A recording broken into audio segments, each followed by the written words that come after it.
बिस्मिल्लाहिर्रहमानिर्रहीम। अस्सलाम वालेकुम। आप उसामा गाजी यूट्यूब चैनल देख रहे हैं। एक बहुत ही दिलचस्प वाक़या हुआ आज, जब इमरान खान साहब ने फ़ोन कॉल्स ली, लोगों की फ़ोन कॉल्स ली और लोगों से बराह रास्त बात की।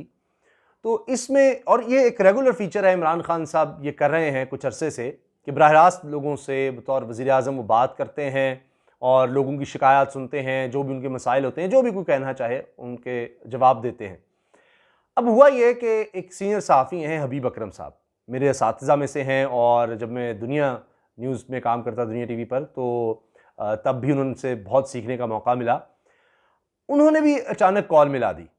अब हबीब अकरम साहब से मेरी बड़ी तफ़सीलन गुफ्तगू हुई है इस कॉल के हवाले से, क्योंकि सबसे बड़ी खबर ये बन गई कि ये एक सहाफ़ी ने किस तरह कॉल कर दी और क्या हुआ। तो मैंने सारा एक बैकग्राउंड उनसे समझा कि उन्होंने कॉल क्यों की, क्या बातें हुई, वो मैं आपको बताना चाह रहा हूँ। और इसके अलावा तो बहुत सी बातें हुई हैं। उन्होंने एहसास प्रोग्राम के हवाले से बताया, उन्होंने वबा के हवाले से जो लॉकडाउन सिंध हुकूमत कर रही है उस पर कहा कि ये नहीं होना चाहिए, दिहाड़ीदार लोगों का क्या होगा, उनके साथ बड़ा जुल्म होगा, भारत ने भी ऐसा किया, और तमाम जो भी सवाल थे उनके उन्होंने जवाबात भी दिए। उसकी एक अलग तफसील है, मैं फ़िलहाल सिर्फ आपको बता देता हूँ। एक तो ये कि जी, उन्होंने सबसे पहले तो वबा के हवाले से बात की, जी मुकम्मल लॉकडाउन जो है ये बड़ा ख़तरनाक होगा मुल्क के लिए। और फिर मीडिया से इख्तलाफ उस वक्त होता है जब जाली खबरें चलाई जाती हैं। ये हबीब अकरम साहब की जब कॉल आई तभी उसी हवाले से उन्होंने जवाब दिया। फिर यह कि जी दिसंबर से 40% ज़रूरतमंद ख़ानदानों को बराह रास्त सब्सिडी मिलेगी। स्पोर्ट्स के जवाल की वजह साबका अदवार में सियासी तकर्रियाँ थी, उन्होंने कहा स्पोर्ट्स को हमने एक दर्जा देना है एक इदारे का, तो तभी ये बेहतर हो सकता है, मैं अब इस पर तवज्जो दूंगा। फिर उन्होंने ज़ाहिर जो केस है, ये नूर मुकद्दम केस, और उसमें जो मुल्ज़िम है उसके हवाले से भी बात की कि चाहे जितना ही असर रसूख क्यों ना हो मुजरिम का, उसको नहीं छोड़ा जाएगा। फिर यह कि जी हर शख्स रवां मौसम में एक दरख्त ज़रूर लगाए, ये हम आइंदा नस्लों के लिए काम कर रहे हैं। आज़ाद कश्मीर इंतखाबात में धांधली के इल्ज़ाम पर उन्होंने कहा जी वज़ीर आज़म हाउस से लग रहा है, सब कुछ उन्हीं के पास था, फिर भी वो इल्ज़ाम लगा रहे हैं।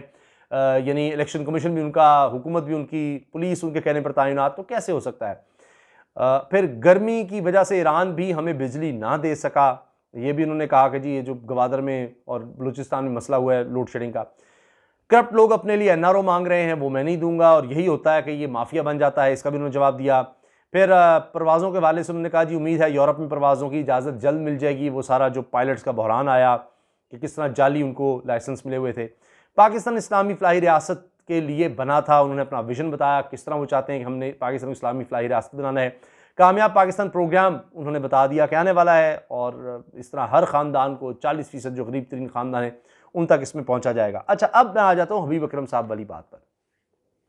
हबीब अकरम साहब से मेरी बात हुई, उन्होंने सारा बैकग्राउंड पूछा। उन्होंने कहा कि बतौर एक सहाफ़ी मैंने सोचा कि ये, मुझे लगा कि ये शायद प्री रिकॉर्डेड होता है, पहले से बात कर ली जाती है और फिर एक मुकर्रर वक्त पर ये इंटरेक्शन चला दिया जाता है वज़ीर आज़म का, इमरान खान का। और ये भी हो सकता है कि पहले से रिकॉर्डेड कॉल्स हों, देख के एडिट की जाती हों, और फिर इमरान खान साहब के सामने प्ले कर दी जाती हों और वो इसका जवाब देते हों, ये सब कुछ होता है।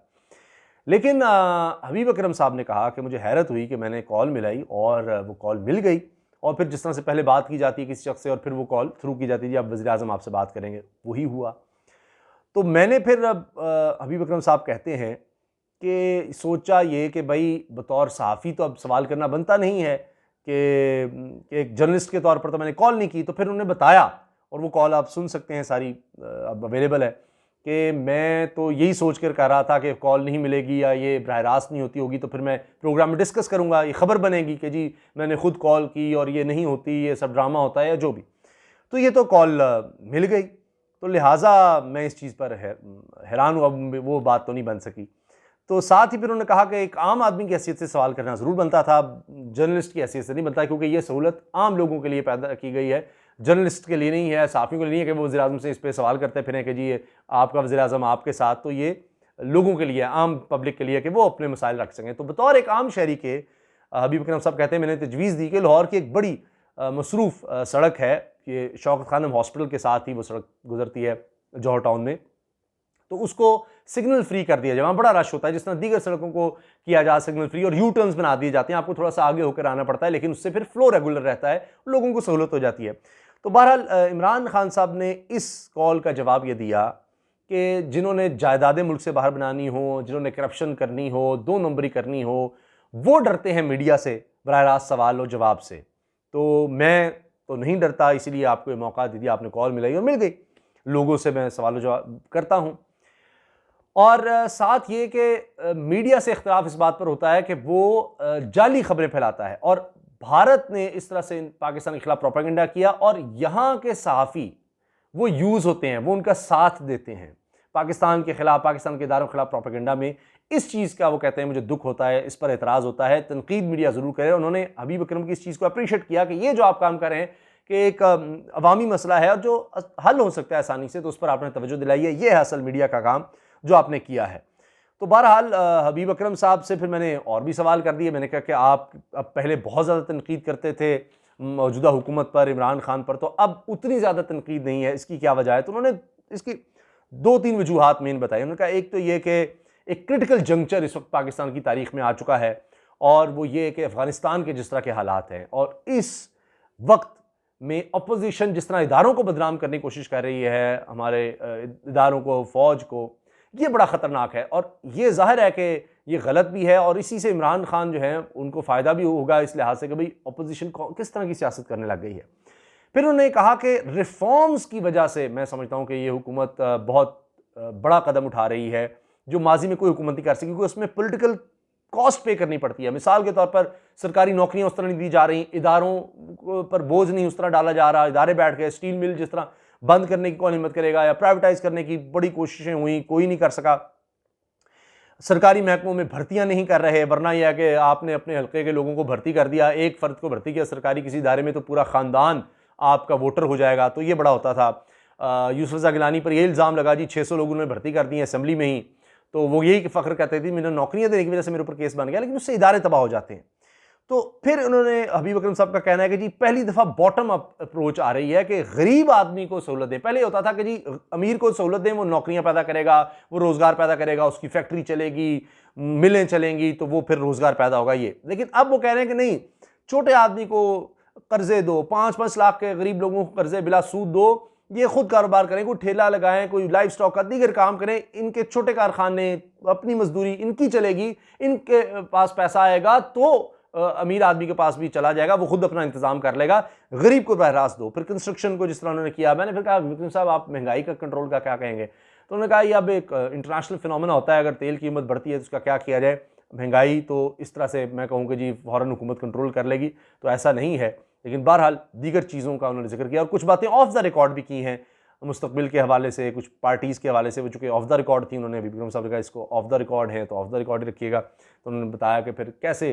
जो कुछ बड़ी जमातें हैं वो आगे मुस्तकबिल अपना किस तरह से देखेंगी, जिस तरह की वो सियासत कर रही हैं, तो वो तो उनका फिर कोई बेहतर नज़र नहीं आता। अच्छा खैर, अब आप देखिए कि आज़ाद कश्मीर इंतखाबात में धांधली का इल्ज़ाम लगा, तो उस पर सवाल हुआ, तो वज़ीर-ए-आज़म ने जवाब ये दिया कि देखें नून लीग का वज़ीर-ए-आज़म, फिर इलेक्शन करवाया है, उन्हीं का इदारा वहाँ पर था, इलेक्शन कमीशन था, हत्ता कि वहाँ पर जो सीनियर मेंबर था इलेक्शन कमीशन का, उसकी भी नून लीग के वज़ीर-ए-आज़म से रिश्तेदारी थी। तो फिर ये हम पर किस तरह इल्ज़ाम लगा सकते हैं? और इलेक्शन कमीशन जब तक ना मिला हो धांधली नहीं हो सकती। और स्पोर्ट्स का मैंने आपको बता दिया, कहते हैं जी इसको एक इदारा बनाना है, करप्ट लोगों को भर्ती किया गया, ऐसे नहीं इदारे बनते और तबाह हो जाते हैं। अब मैं अगले 2 साल इस पर तवज्जो दूंगा स्पोर्ट्स पर, क्योंकि इतने माशी मसाइल, दीगर मसाइल थे कि स्पोर्ट्स पर उस तरह तवज्जो नहीं दे सका। और फिर ये मैंने आपको बता दिया इस्लामी फ़लाही रियासत का, उन्होंने कहा कि जी कानून की बालादस्ती और गरीब आदमी को ऊपर उठाना है, ये सारा मेन काम है, इस पर हमने सबसे ज़्यादा तवज्जो देनी है। और जो लॉकडाउन सिंध में लग रहा है ये बड़ा ख़तरनाक है, इससे दिहाड़ीदार तबका बेरोज़गार भी होगा, और वो क्या भूख से मार दें उनको, तो इस पर सोचें। और दरख्तों का हम इसलिए कह रहे हैं कि आने वाली नस्लों का किसी ने ख्याल नहीं किया। ये नहीं कि भाई आपने ऑरेंज लाइन मेट्रो ट्रेन चला दी है, इसकी बजाय आप दरख्त लगाते तो वो ज़्यादा बेहतर था। तो ये सब बातें इमरान खान साहब ने की हैं। मैंने कहा कि जो सबसे ज़्यादा दिलचस्प खबर बनी हबीब अकरम साहब की कॉल, सीनियर सहाफ़ी कॉल, वो आपके सामने लेकर आएँ कि वो सारा माजरा क्या था और उसमें क्या हुआ है। इजाज़त दीजिए, अल्लाह हाफ़िज़।